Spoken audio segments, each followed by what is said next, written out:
Welcome back ناظرین اس وقت ہمارے ساتھ حسنین حیدر تھیم صاحب موجود ہیں، قانون دان ہیں. ہم ان سے پوچھتے ہیں قانون کیا کہتا ہے، جہیز سے متعلق سزائیں کیا ہیں اور کتنا عمل درآمد ہوتا ہے. السلام علیکم. وعلیکم السلام. اچھا حسنین بھائی یہ بتائیں جہیز سے متعلق قانون کیا کہتا ہے، قانون ہے کیا، عوام کو یہ تو بتائیں. ہمارے ہاں قانون موجود ہیں. قانون تو پاکستان میں ہر ہی اسپیکٹ پہ موجود ہے، لیکن کویسچن ہے کہ اس کی امپلیمنٹیشن نہیں ہوتی. لیکن آپ نے کویسچن کیا قانون کا، تو یہاں پہ برائڈل گفٹ اور ڈاوری جو ایکٹ ہے 1967 کا اور 1976 کا، یہ دونوں قانون موجود ہیں. وہ پہلا قانون تھا، اس کے بعد جو دوسرا آیا وہ اسی کی امینڈمنٹ میں آیا. اس میں جو ہمارے پاس بیسٹ پاسبل پنشمنٹ جو قانون کے اندر پرووائڈڈ ہے وہ ہے جی کہ ان کو 1000 فائن ہے اور 2 منتھ کی امپریزنمنٹ ہے. اچھا آپ بتا رہے ہیں کہ 76 میں یہ قانون بنا ہے، اب تو 50 سال ہو گئے ہیں، اس کے بعد قانون کو کوئی نئی شکل نہیں دی گئی. بالکل یہی قانون ہے جی. اور اس میں صرف آج تک صرف کے پی گورنمنٹ نے، وہ بھی اس کی ایگزیبیشن کے اوپر، ڈیمانڈ کے اوپر انہوں نے سزا بڑھائی ہے. انہوں نے 3 لاکھ روپیہ اس پہ سزا کی ہے. باقی کسی صوبے نے بھی اس پہ زحمت نہیں کی، نہ ہی وفاقی گورنمنٹ. قانون کی مزید کوئی نئی شکل نہیں آئی اس کی جی، سوائے کے پی کے گورنمنٹ کے کوئی نئی شکل نہیں آئی. کوئی مؤثر قانون بن کیوں نہیں سکا، وجہ کیا ہے اس کی؟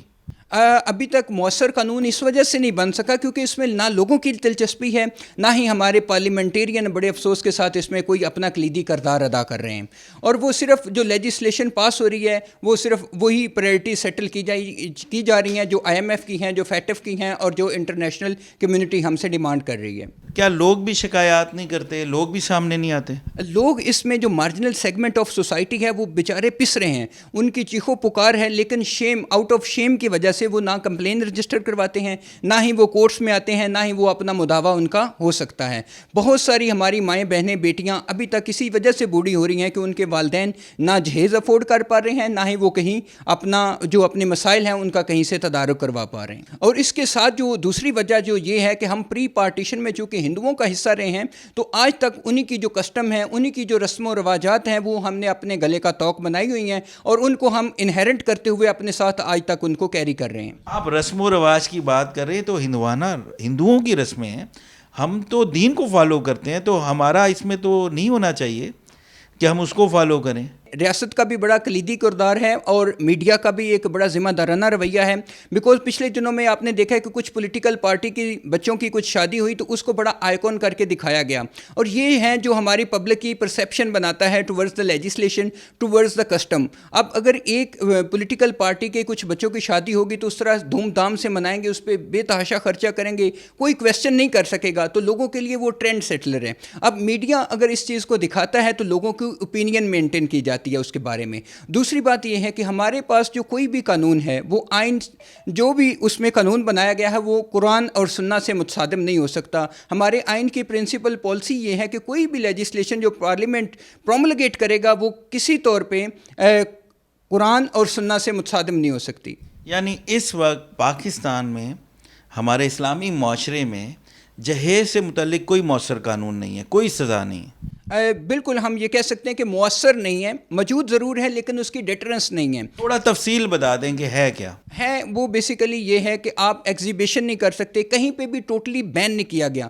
کوئی ایسا سنگل پیس آف لیجسلیشن، میں بڑی سویپنگ سٹیٹمنٹ دے رہا ہوں، نہیں ہے پاکستان میں جو کہ کمپلیٹلی اس کو بین کرے. کیا کرتے ہیں کہ اس کی آپ کو ایگزیبیشن نہیں کر سکتے، آپ اس کی نمائش نہیں کر سکتے، آپ ایک فلانی لمٹ سے زیادہ ڈیمانڈ نہیں کر سکتے. لیکن کہیں پہ بھی کوئی ایسی سخت سزا، کوئی کسی جگہ پہ بھی کوئی اسٹیٹ وے پرویزو ایسی موجود نہیں ہے جو بین کر دے اس پوری جو قرض ہے، جو لعنت ہے یہ ڈاوری کی، جہیز کی، تاکہ غریب جو لوگ ہیں وہ بھی اپنی بیٹیوں کے ہاتھ جو ہیں وہ پیلے کر سکیں. اچھا تھوڑی سی وضاحت کریں، تفصیل سے بتائیں، جو بھی قانون ہے، ویک ہے یا کمزور قانون بنایا گیا ہے، اس میں سزائیں کیا ہیں؟ اگر وہ لمٹس کو کراس کرتے ہیں تو کیا سزا ہے، کیا جرمانہ ہے؟ اس میں سزائیں بھی ایسی ہیں کہ وہ اونٹ کے منہ میں زیرہ دینے کے مترادف ہے کہ اس میں 2 ماہ کی سزا ہے، 1000 روپیہ فائن ہے. تو اس طرح کی سزائیں سے کون ڈیٹر ہوگا؟ بیسیکلی جو لیجسلیشن جس مسچیف رول کو ڈیفیٹ کرنے کے لیے لیجسلیشن پرومولگیٹ کرتی ہے، اس میں ہوتا ہے کہ معاشرے میں ایک ڈیٹرنس ہونی چاہیے. کہ اس تو اتنی بڑی بڑی ڈیمانڈز آئیں گی اور منہ کھول کھول کے ڈیمانڈز آئیں گی. ہاں جی، اگر میں نے سے فار ایگزامپل کہ 10 لاکھ کا کسی نے جہیز دے دیا تو اس کو 10,000 20,000 روپیہ فائن دینے ہوئے کیا پرابلم آئے گا؟ کچھ بھی نہیں. Everyone will be happy to demand the جہیز، وہ ڈاوری مانگے گا.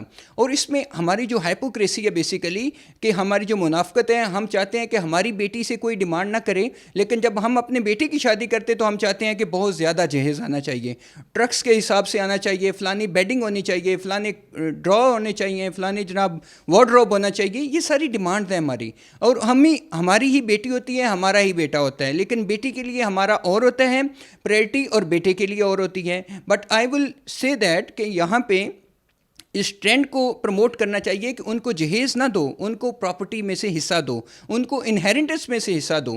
کوئی بھی جو ہماری کسٹم ہے یہاں پہ ان کو انہیرنٹنس میں حصہ نہیں دیا جائے گا. جہیز جو ہے وہ ٹرکوں میں لاد کے دے دیا جائے گا، اور وہ جا کے لڑکے والے لے کے وہ اس کو خراب کریں گے اور اس کو مس یوز کریں گے. اور پراپرٹی جب اس کو خدا نہ خواستہ اگر وہ ہاؤس بریک ہوتا ہے تو فیمیل کے لیے کہیں پہ کوئی ریفیوج بھی نہیں ہوتی، گھر والے بھی نہیں رکھتے ان کو، اور سسرال والے بھی نہیں رکھتے. کیوں؟ کیونکہ اس کو انہیرنٹنس میں سے حصہ نہیں دیا گیا. اگر انہیرنٹنس میں سے حصہ دے دیا جائے تو یہ مس چیف رول جو ہے وہ آٹومیٹیکلی ایڈریس بھی ہو جائے اور اس کا مداوع بھی ہو جائے.